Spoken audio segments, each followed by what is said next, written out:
Bir dəqiqədə arxadan vurulan zərbə Azərbaycan filmi.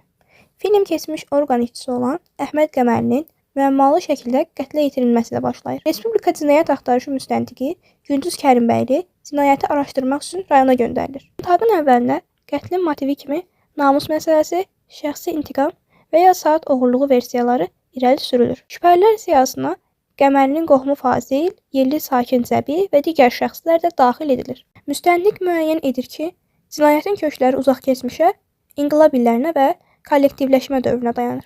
Araşdırma zamanı Qurd Cəbrayıl ləqəbli əfsanəvi, təhlükəli bir cinayətkarın adı ortaya çıxır. Qurd Cəbrayıl uzun illər əvvəl Qəmərli tərəfindən ifşa edilmiş və həbs olunmuş köhnə bir düşməndir.